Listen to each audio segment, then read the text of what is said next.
دوستو یاد رکھنا، تگڑا اور مضبوط جوان پتہ کون ہوتا ہے؟ جس کی نظریں پوری طرح اس کے کنٹرول میں ہوں۔ یہ علامت جوانی ہے۔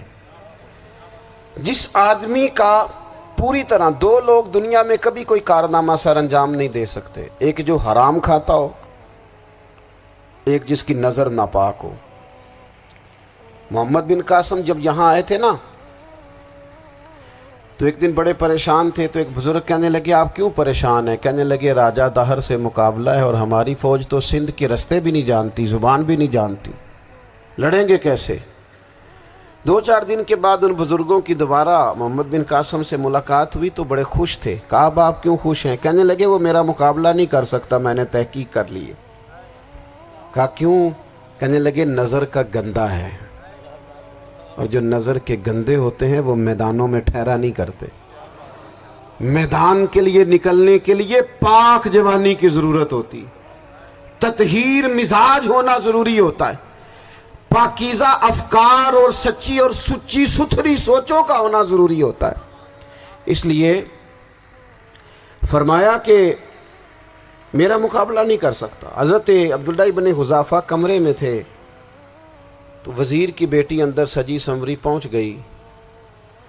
جیسے ہی آپ نے اس کفر کی چال کو دیکھا تو تیمم کر کے نفل شروع کیے۔ وہ ساری رات بیٹھی رہی، رب کا بندہ ساری رات عبادت کرتا رہا۔ عبادت بڑا سہارا ہے، مصلی بڑا سہارا ہے اللہ کے بندوں۔ صبح دروازہ کھولا، وزیر نے اپنی بچی سے پوچھنا چاہتا تھا رزلٹ کیا نکلا، تو وہ کہنے لگی پیچھے ہٹ جا، اب تیرا میرا تعلق کوئی نہیں، میں نے نبی پاک کا کلمہ پڑھ لیا۔ اس نے کہا میں نے بھی زمانہ دیکھا ہے، پر یہ کیا لوگ ہیں، کستوری کے بنے ہوئے، سندل سے دھلے ہوئے، کہ میں ساری رات کمرے میں رہی اور 100 اور 1000 آدمی جس جوان کا مقابلہ نہ کر سکے، اتنا طاقتور جوان کمرے میں رہا اور اسے نظر اٹھا کے نہ دیکھا۔ او کچا رنگ للاری والا جڑا چڑھدا تے لیندا رہندا ہے، اے عشق تیرے دا رنگ محمد چڑھیا پھر نہیں لیندا۔ میں کہا ایک دفعہ نظر اٹھا کے نہیں دیکھا، کمال ہو گئی۔ اتنے بڑے لوگ، اتنی بڑی سعادت مندی، فیروز بختی، معاملہ فہمی حد ہو گئی۔ اللہ اکبر۔ دوستو بادشاہ جب پوری طرح ہار گیا نا، اس نے کہا مار دو۔ تیل گرم کیا ایک کڑاہی میں، اور جب آپ کو اس میں ڈالنے لگے تو آپ کی آنکھوں میں آنسو آ گئے۔ بادشاہ کا خیال ہوا شاید نرم ہو گئے ہیں، کہنے لگا روئے کیوں؟ فرمانے لگے سوچتا ہوں جان ہی ایک ہے، کتنا مزہ ہے اس کی راہ میں جان دینے کا، کتنی لذت ہے اس کے نام پر مرنے میں، کتنا لطف ہے۔ جے تو چڑھیا اتے دار بھی نہیں، تے جے تو وکیا عشق بازار بھی نہیں، تے ایڈا سستا سودا پیار بھی نہیں، تے ایڈا سستا لبدا یار بھی نہیں۔ کئی جنگل گانے پیندے نہیں، کئی دوزخ لنگنے پیندے نہیں، جے وہ اس ملوں بھی مل جاوے، ایدوں سستا ہور بپار بھی نہیں۔ تے کچھ سمجھ نہ آوے لوکاں نوں وہ کادے نال شہید کرے، ڈٹھی یار دے ہاتھ تلوار بھی نہیں، پر او دا خالی جاندہ وار بھی نہیں۔ کہنے لگے ایک جان ہے نا، تو دل کرتا ہے ہزاروں ہوتی تو ایک ایک کر کے محبوب کے نام پہ قربان کرتا، جب میرے پاس ہے ہی ایک، کروں کیا؟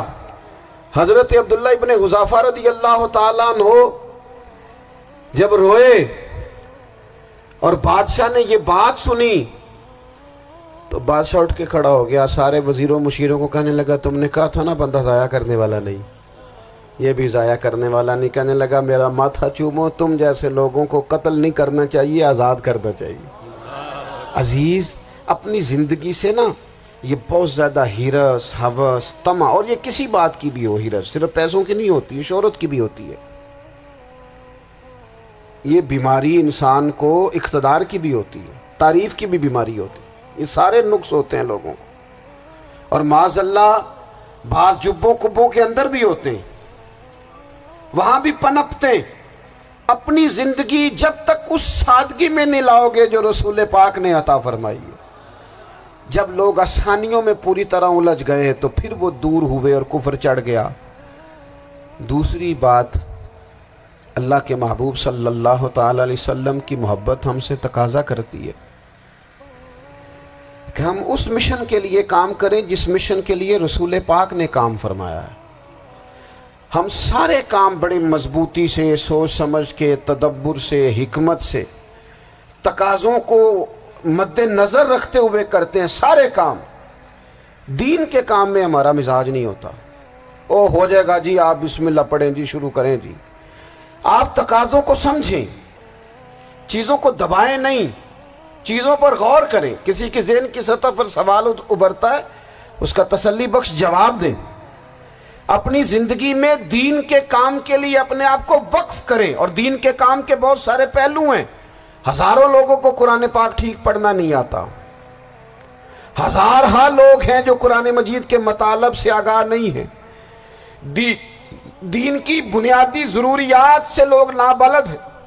میں آپ کو کس طرح یہ بات سمجھاؤں کہ ہزاروں کی تعداد میں طلاقیں اس لیے ہوتی ہیں کہ مردوں کو طلاق کے مسئلے نہیں آتے، انہیں پتہ نہیں ہے کہ مجھے حقوق زوجین کے معاملے میں کیسے چلنا۔ ڈھیر سارے گھروں میں تباہی اس لیے ہے کہ تربیت اولاد کا دینی منہج ہمیں نہیں پتا۔ اپنا حصہ ملائیں دین کے کام میں۔ ایک آدمی کو اگر تو نمازی کرنے میں کامیاب ہو گیا، تیری زندگی بدل گئی۔ وہ دین بیزار لوگ جو ہمارے بیچ بیٹھ کے ہماری نوجوان نسل کو پگڑی اور داڑھی کا نام لے کے بنیادی طور پر دین سے دور کرتے، ایسے نوجوانوں کو دین کا پیغام محبت دے کر دین کے قریب کرنا ہماری ڈیوٹیوں کا حصہ ہے۔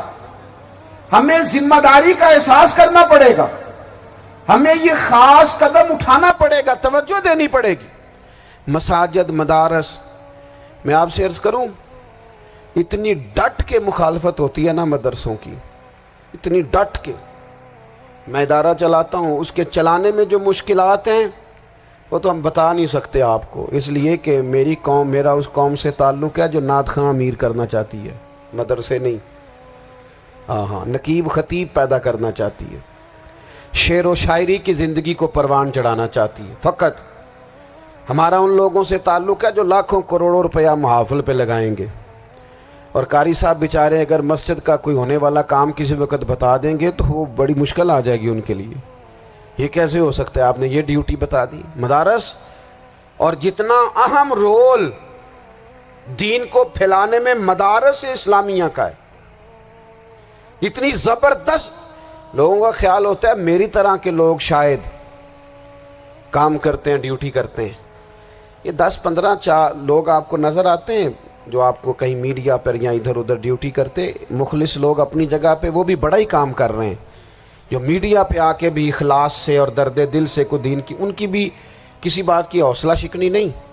لیکن ہزارہ اساتذہ جو مدارس میں بیٹھ کے پڑھاتے ہیں، جنہوں نے وہ سارے لوگ تیار، آپ سمجھ نہیں سکتے کتنا بڑا کام۔ حفظ کا استاد جو ہوتا ہے نا، اس کی ڈیوٹی 24 گھنٹے ہوتی ہے، فجر سے پہلے، اور اس نے بچوں کو اٹھانا۔ تنخواہ تو ہم انہیں دینا نہیں نہ چاہتے جی، تنخواہ نہیں دی انہوں نے، ہمیں مولوی امیر نہ ہو جانا۔ مولوی نو تے سوٹ بھی 27ویں والی رات دے ہے تاکہ کدھر سوان کے عید والے دن پا نہ لوے، چونکہ 27ویں تو بات تے درزی پھڑتا ہی کوئی نہیں، کیوں حضرت ایسے ہی ہے نا، اس وقت تو نہیں نہ لیتا۔ تو ہم چاہتے ہیں مولوی ہماری مرضی کے ہماری طرح کا سوٹ نہ پہن لے۔ مدارس کی مضبوطی، آپ یہ دیکھ لیں، یہ صلاح الدین ایوبی کا تعلق بھلا کس چیز سے تھا؟